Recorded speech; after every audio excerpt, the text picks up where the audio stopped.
Welcome to Burhan's preparatory academy. उम्मीद करता हूँ आप लोग सब खैरियत से होंगे। The subject we are going to study today is English और लेक्चर नंबर 15 आज हम इसको पढ़ेंगे। इससे पहले हम 14 लेक्चर्स ऑलरेडी कवर कर चुके हैं और 14 लेक्चर्स कवर करने का मतलब है कि हम ऑलरेडी 70% इस सब्जेक्ट का कवर कर चुके हैं, जिसमें हमने सिर्फ़ और सिर्फ उन टॉपिक्स पर फोकस किया है जो कि अक्सर एग्ज़ाम्स में पूछे जाते हैं। तो इससे बेहतर है कि हम पूरा का पूरा इसको डिटेल से पढ़ें, तो बेहतर है कि हम वही टॉपिक्स पढ़ें जो कि आपके वन पेपर एमसीक्यूज़ में आते हैं। और इसी सब्जेक्ट के अंदर, इस सेशन के अंदर हमने यही चीज़ की है।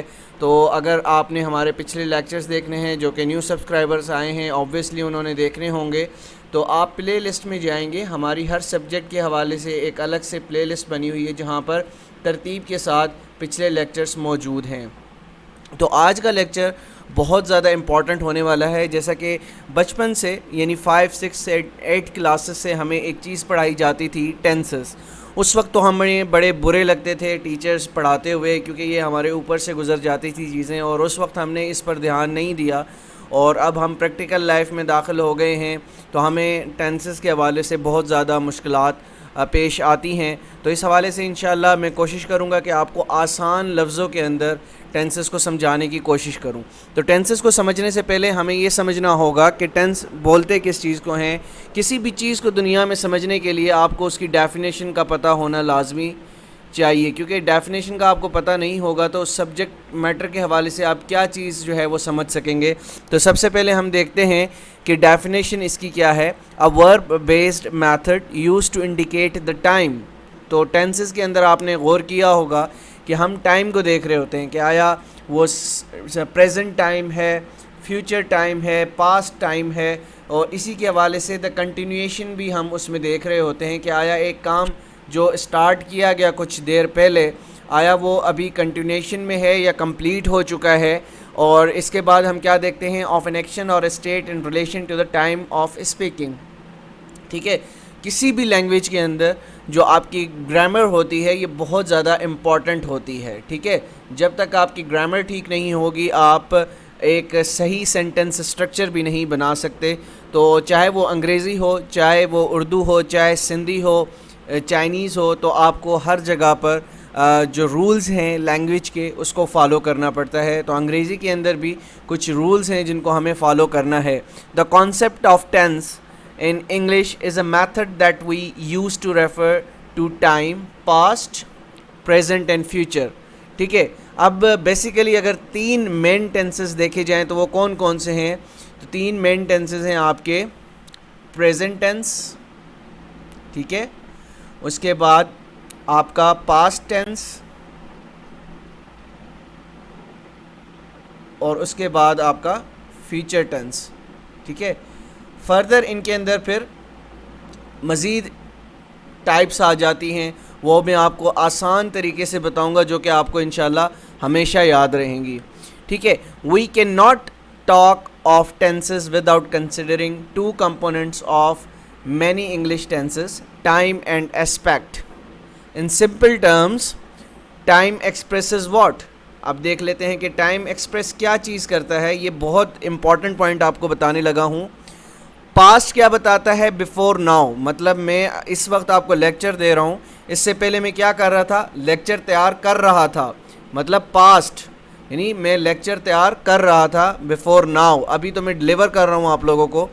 फिर जब हम प्रेजेंट में बात कर रहे होते हैं वो क्या होता है, नाउ और any time that includes now. मतलब इस वक्त मैं आपको लेक्चर डिलीवर कर रहा हूँ तो ये मैं प्रेजेंट में मौजूद हूँ। ठीक है, फिर हम बात करते हैं फ्यूचर की, आफ्टर नाउ। मतलब इस लेक्चर को अपलोड करने के बाद, इट मींस अब 11 का टाइम हुआ है, तो इस लेक्चर को अपलोड करने के बाद मैं क्या करूँगा, मैं चेंज करूँगा और जाकर सो जाऊँगा। तो ये क्या, कौन सा टेंस होगा, ये फ्यूचर होगा। मतलब मैं सो जाऊँगा। सो जाऊँगा का मतलब क्या है कि यानी फ्यूचर का मैं बता रहा हूँ कि मैं लेक्चर कंप्लीट करने के बाद सो जाऊँगा। तो आफ्टर नाउ जो भी चीज़ हमारी हम कर रहे होंगे तो वो हमारी फ्यूचर टेंस कहलाएगी। अब इसको थोड़ा सा एलेबरेट में आपको कर दूंगा। अब ये जो टेंसेस हैं, काफ़ी बच्चों को ये 12 टेंसेस याद नहीं होते, क्योंकि बेसिक अगर देखा जाए तो 3 टेंसेस हैं। मेन टेंसेस कितने हैं? 3 हैं। फिर फर्दर उसकी टाइप्स कितनी हैं? मज़ीद उसमें नो का एडिशन हो जाता है जो कि 12 टेंसेस बन जाते हैं। तो आज आसान सी एक इंशाल्लाह ट्रिक बताऊंगा जो कि आपको हमेशा याद रहेगी। तो there are 12 basic English tenses, ये हमेशा आपने ज़हन नशीन कर लीजिए कि 12 इंग्लिश टेंसेस हैं। अब वो किस तरह से 12 हैं? सबसे पहले याद रख लीजिए प्रेजेंट सिंपल, प्रेजेंट सिंपल याद रख लीजिए। उसके बाद क्या होगा? प्रेजेंट कंटिन्यूस, फिर क्या होगा? प्रेजेंट परफेक्ट, फिर क्या होगा? Present perfect continuous. ठीक है, एक दफ़ा अगर आपने ये 4 याद कर लिए, अब आपको क्या होगा? आपको हमेशा हर चीज़ याद रह जाएगी। यानी मज़ीद जो 8 टेंसेस हैं वो आपको खुद ब खुद याद रह जाएंगे। 3 तो आपको याद होते हैं ना, प्रेजेंट, पास्ट एंड फ्यूचर, ये 3 तो आपको याद हो गए। फर्दर इनकी जो 9 टाइप्स हैं वो आप किस तरह याद कर सकते हैं? पहले ये 4 याद कर लें, present continuous, present perfect, present perfect continuous. अब क्या होगा? अब सिर्फ और सिर्फ नाम चेंज होता रहेगा। पास्ट सिंपल हो जाएगा, पास्ट सिंपल के बाद पास्ट कंटिन्यूस, यानी कंटिन्यूस यहाँ भी है। फिर क्या होगा? पास्ट परफेक्ट, फिर पास्ट परफेक्ट कंटिन्यूस हो जाएगा। इसी तरह से फिर फ्यूचर सिंपल हो जाएगा, फ्यूचर कंटिन्यूस हो जाएगा, फ्यूचर परफेक्ट हो जाएगा और फ्यूचर परफेक्ट कंटिन्यूस हो जाएगा। तो ये आपके टोटल कितने? 12 टेंसेस बन जाते हैं। तो सबसे पहला आपका क्या काम होगा? सबसे पहली टास्क आपकी क्या होगी कि इन सारे टेंसेस को आपने याद रखना है, क्योंकि जब तक आप इसका नाम नहीं याद रखेंगे तो आगे इनके अंदर जो डिटेल्स हैं, जो रूल्स हैं, वो आपको समझ नहीं आएंगे। तो सबसे पहले हमने क्या आज सीखना है? Present simple, present continuous, present perfect, present perfect continuous. अब हमने क्या चेंज करना है? दूसरे सेंटेंसेस में सिर्फ और सिर्फ पास्ट लगाना है और फ्यूचर लगाना है और बाकी simple, continuous, perfect, perfect continuous. ठीक है, ये टोटल हमारे 12 टेंसेस बन जाते हैं। आज हम सबसे पहला जो टेंस है इसको थोड़ा सा एलिब्रेट करेंगे, इसको पढ़ने की कोशिश करेंगे। फिर इंशाल्लाह नेक्स्ट लेक्चर के अंदर मैं कोशिश करूंगा कि आपको जल्द से जल्द ये टेंसेस ख़त्म करवाए जाएं, क्योंकि एग्ज़ाम्स बहुत जल्दी हैं और हमने नरेशन भी करनी है और इसके बाद डायरेक्ट इनडायरेक्ट भी करनी है, तो ऑब्वियसली इसमें थोड़ा सा टाइम लगेगा। अच्छा, the present simple tense is the most basic tense in English and uses the base form of the verb. ठीक है, ये सबसे बेसिक सेंटेंस है, बेसिक टेंस है इंग्लिश लैंग्वेज के अंदर। ठीक है, जो base form of the verb use करता है। अब कौन सी base form of the verb use करता है, इसको डिटेल से पढ़ते हैं। रूल नंबर 1 हमेशा याद रखिएगा, मैं 4 रूल्स बताऊंगा प्रेजेंट सिंपल के हवाले से, ये अपने फिंगर टिप्स पर याद कर लें। Rule number 1, simple present tense examples use to denote habitual action. Habitual actions कौन से होते हैं? जो कि रोज़मर्रा आप अपनी ज़िंदगी में चीज़ें कर रहे होते हैं। ठीक है, रोज़मर्रा आप ऑफिस जाते हैं, रोज़मर्रा आप पानी पीते हैं, रोज़मर्रा में आप खाना खाते हैं, रोज़मर्रा में आप वॉशरूम जाते हैं, रोज़मर्रा में आप शावर लेते हैं। तो जब भी हम रोज़मर्रा वाली चीज़ों की बात करेंगे तो इसका मतलब है हम कौन सा टेंस यूज़ करेंगे? हम प्रेजेंट सिंपल टेंस यूज़ करेंगे। ठीक है, इस चीज़ को आप ज़हनशीन कर लीजिए। One of the instances when the simple present tense is used in a sentence is to explain habitual action habits of anyone। ठीक है, habitual actions हम परफॉर्म करते हैं, habitual action हम बताते हैं। habits अगर हमारी कोई हैं, हम मोबाइल यूज़ करते हैं डेली बेसिस पर, सोशल मीडिया यूज़ करते हैं, तो ये क्या है? हमारी हैबिट्स हैं जो कि प्रेजेंट सिंपल में हम बयान करते हैं। Ali eats bread and butter before going to school. अब अली जो है वो ज़ाहिर सी बात है डेली स्कूल जाता है, तो जब वो डेली स्कूल जाता है तो वो डेली क्या खाता है? ब्रेड खाता है। Ali eats bread and butter before going to school, तो ये क्या हो गया? प्रेजेंट सिंपल हो गया। फिर Khizar watches cartoons every day, यानी खिज़र डेली बेसिस पर कार्टून्स देखता है, एवरी डे देखता है, तो हैबिचुअली वो इस चीज़ का आदी है। ठीक है, फिर हम देखते हैं Muzna drinks milk every night before going to bed. तो मुजना क्या करती है? डेली बेसिस पर रात को सोने से पहले दूध पीती है, तो ये क्या है? हैबिचुअल उसकी आदत है। Yahya goes to the gym daily, यानी याया डेली बेसिस पर जिम जाता है, तो ये भी उसकी हैबिट है। ठीक है, उसके बाद देखते हैं we go to school daily, हम डेली स्कूल जाते हैं, तो ये भी हमारी एक हैबिट है, आदत है। ठीक है, फुरकान स्मोक्स, जब हम किसी की आदत की बात कर रहे होते हैं, किसी की एडिक्शन की बात कर रहे होते हैं, तो हम तब भी प्रेजेंट सिंपल टेंस यूज़ करते हैं। इसके बाद Alia reads the newspaper every day. Alia daily basis पर न्यूज़पेपर पढ़ती है क्योंकि ये उसकी क्या है? आदत है। ठीक है, जब भी हम आदत की बात करेंगे तो हम कौन सा टेंस यूज़ करेंगे, हम प्रेजेंट सिंपल टेंस यूज़ करेंगे। आगे बढ़ते हैं, rule number 2 which is also very important rule, simple present tense examples use to denote true general statements. अब ट्रू जनरल स्टेटमेंट्स कौन सी होती हैं वो मैं आपको बता देता हूँ। When sentences are given which are general facts, कोई भी ऐसे सेंटेंसेस जो कि जनरल फैक्ट्स बता रहे हो, जनरल ट्रुथ हो, मतलब वो ट्रुथ चेंज ना हो सकता हो, तो तब भी हम प्रेजेंट सिंपल टेंस यूज़ करते हैं। Used in that sentence simple present tense use किया जाता है जनरल फैक्ट्स के बारे में, जनरल ट्रुथ के बारे में जो कि चेंज नहीं हो सकता, चाह कर भी चेंज नहीं हो सकता, तब भी हम प्रेजेंट सिंपल टेंस यूज़ करते हैं। The sun rises in the east, कभी आपने देखा कि सन जो है वेस्ट से निकला हो, नहीं निकल सकता, तो क्या है, तो ये आप बात किस चीज़ की कर रहे हैं, जनरल ट्रुथ की बात कर रहे हैं, तो इस वजह से हम प्रेजेंट सिंपल यूज़ करेंगे। It rains heavily during the monsoons, it rains heavily during the monsoons, हर मूनसून में क्या होती है, एक जनरल ट्रुथ है, जनरल फैक्ट है कि मूनसून के अंदर बारिशें बहुत ज़्यादा और तेज़ होती हैं। उसके बाद देख लेते हैं, the planets revolve around the sun, planets हमेशा रिवॉल्व करते हैं किसके इर्द गिर्द, सूरज के इर्द गिर्द, तो ये भी आपका जनरल फैक्ट है, जनरल ट्रुथ है जो कि चेंज नहीं हो सकता, तो इसमें भी हम प्रेजेंट सिंपल यूज़ करते हैं। इसी के साथ साथ the United States of America's president stays in the White House, अब ये कभी देखा होगा आपने, कभी अमेरिका का president out of the White House रह सकता है, नहीं रह सकता, तो ये जनरल फैक्ट है, जनरल ट्रुथ है, तो ये हमेशा हम प्रेजेंट सिंपल में इसको क्या करेंगे, बयान करेंगे। Bears hibernate during the winters, bears जो भालू होते हैं वो हाइबरनेट करते हैं विंटर्स के अंदर, तो कभी क्या ऐसा हो सकता है कि वो हाइबरनेट ना करें विंटर्स के अंदर, नहीं हो सकता, जनरल फैक्ट है, जनरल ट्रुथ है, तो हम प्रेजेंट सिंपल में इसको डिफाइन करेंगे। The president of Pakistan commands the Pakistan army, तो ये एक जनरल फैक्ट है, जनरल ट्रुथ है कि जो आर्मी है वो कौन कमांड करेगा, प्रेसिडेंट ऑफ पाकिस्तान, उसके कमांडर इन चीफ होंगे, वो कमांड करेंगे। इसी तरह से रूल नंबर 3 की तरफ आते हैं, simple present tense examples use to denote repeated events actions. अब ये देखिएगा, रिपीटेड इवेंट्स एक्शन जब बात होगी तो हम क्या यूज़ करेंगे, सिंपल प्रेजेंट टेंस यूज़ करेंगे। In sentences where actions events take place in repetitive mode, the verb used in those sentences is generally simple present tense in nature.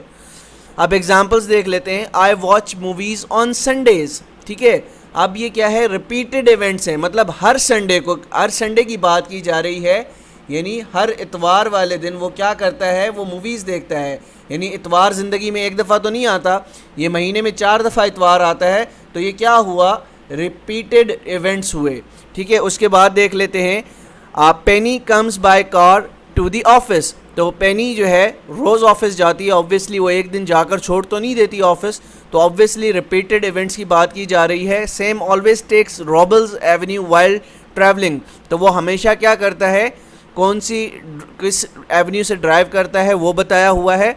The milk man delivers milk cottons every day, तो milk man क्या करता है, daily basis पर दूध को deliver करता है। The garbage when comes after every 2 days, जो गार्बेज वेन होती है, जो कि गंद उठाने वाली वेन होती है, वो हर 2 दिन बाद आती है, तो रिपीटेड इवेंट्स की बात यहाँ पर हम कर रहे हैं। फिर हम बात करते हैं रूल नंबर 4, जो कि आखिरी इसका रूल है, simple present tense explains use to denote direction और इंस्ट्रक्शंस। जब भी डायरेक्शंस दी जाएंगी या इंस्ट्रक्शंस दी जाएंगी तब भी हम क्या यूज़ करेंगे, प्रेजेंट सिंपल टेंस यूज़ होगा, ठीक है। ये बड़े आसान अल्फाज में मैं आपको समझा रहा हूँ, तो इसको आपने याद रखना है ताकि ये हमेशा आपको याद रहे।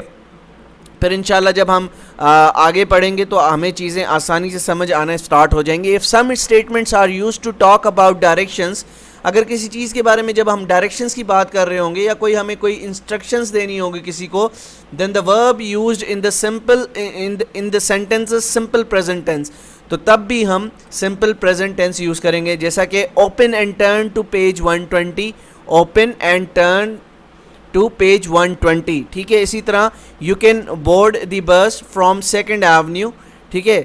ये उसी तरह go straight from here on, हम डायरेक्शंस दे रहे हैं, इंस्ट्रक्शंस दे रहे हैं, तो तब भी हम सिंपल प्रेजेंट टेंस यूज़ करेंगे। अब चलते हैं making questions in the simple present, जो कि काफ़ी स्टूडेंट्स को यहाँ पर मसला होता है कि वो कहते हैं कि सर हम इससे सवाल कैसे बनाएं, मतलब सिंपल प्रेजेंट टेंस से सवाल कैसे बन सकते हैं, नेगेटिव सेंटेंसेस कैसे बन सकते हैं। तो उसके हवाले से जनरल रूल याद कर लीजिए। Making questions in the simple present tense, English is one of the few languages in the world that adds a word do और डज। ये चंद एक लैंग्वेजेस में से एक है जो क्या ऐड करती है, डू और डज टू मेक क्वेश्चंस। यानी डू और डज का हमेशा लफ्ज़ याद रखिएगा जब भी आप बात कर रहे होंगे सिंपल प्रेजेंट टेंस के हवाले से, नेगेटिव सेंटेंसेस के हवाले से या क्वेश्चन मेकिंग सेंटेंसेस के हवाले से। तो ये डू और डज का जो रूल है ये आपने हमेशा याद रखना है। And as a student you need to practise as much as you can. जब तक आप इस चीज़ की प्रैक्टिस नहीं करेंगे, देखिए मैं आपको अभी पढ़ा दूंगा और आप पढ़ भी लेंगे, लेकिन जब तक आप इसकी डेली बेसिस पर अपनी रूटीन लाइफ में इसकी प्रैक्टिस नहीं करेंगे आप परसों भूल जाएंगे। To use it, when we use question words like where, when, what, etc, these words go before do and does। यानी इन लफ्ज़ों से पहले क्या होगा, ये लफ्ज़ किससे यूज़ पहले होंगे, डू और डज से। अब इसकी एग्जांपल मैं आपको दे देता हूँ। वेयर डू यू वर्क, अब यहाँ पर क्वेश्चन किया जा रहा है तो डू यहाँ पर आपका काम परफॉर्म कर रहा है। Where do you work, question mark, ठीक है। What does he do, how do they come here, when do we start, why do they play football so late, what does she like doing at the weekend, where do you go to the cinema, where do we leave, how does Hans get to the office। Remember that we use do does for all verbs except word to be। हम सिर्फ और सिर्फ word to be के अलावा हर जगह पर do and does इस्तेमाल करेंगे। To make questions with to be we invert the subject and the verb। अब वो किस तरह से इनको इन्वर्ट करेंगे वो भी बड़ा आसान है। word to be के हवाले से याद रख लीजिएगा। To make question with to be we invert the subject and the verb। किस तरह से, आई एम होगा तो एम आई हो जाएगा, यू आर होगा तो आर यू से हम बनाएंगे, ही शी इट इज़ होगा तो इज़ ही शी इट होगा, वी आर होगा तो आर वी, यू आर होगा तो आर यू, दे आर होगा तो आर दे। अब ये याद रखिएगा, ये सामने आपके एक आया होगा, इसमें मैंने एक डायलॉग शेयर किया है जो कि सिंपल प्रेजेंट टेंस की एक मिसाल है। Here is a dialogue that includes several examples of the simple present। Hi, are you new here? Yes, I am. Where do you do? What do you do? I work in the accounts department. What about you? I supervise the customer service department. We deal with phone calls and emails. Do you get a lot of calls? Yes. Most customers prefer to speak to someone to solve the issue quickly. And where do you live? Near here. Yes, just 10 minutes away. I usually come on foot. And you? I live outside the city and take the train every day। अब ये जो एक conversation है, अगर आप इसको गौर से पढ़ें तो इसमें आपको देखा होगा कि जो इसमें पूरे का पूरा सेंटेंस स्ट्रक्चर इस्तेमाल हुआ है ये सिंपल प्रेजेंट टेंस के हवाले से हुआ है। तो उम्मीद करता हूँ कि सिंपल प्रेजेंट टेंस आपको समझ आ गया होगा। तो इंशाल्लाह नेक्स्ट लेक्चर में हम मज़ीद इसको आगे पढ़ेंगे, क्योंकि मैं आपको स्लो इसलिए पढ़ा रहा हूँ क्योंकि टेंसेस बहुत ज़्यादा क्रूशियल हैं। आगे चलकर जब हम नरेशन पढ़ेंगे तो हमें एक्टिव वाइज पैसिव वाइज पढ़ेंगे तो उसमें हमें इन चीज़ों की बहुत ज़्यादा ज़रूरत होगी। तो इस वजह से टेंसेस का टॉपिक आज मैंने स्टार्ट करवाया है।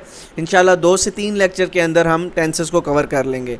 तो मिलते हैं इंशाल्लाह कल एक नए लेक्चर के साथ। जब तक अपना बहुत ख्याल रखिएगा। अल्लाह हाफ़िज़।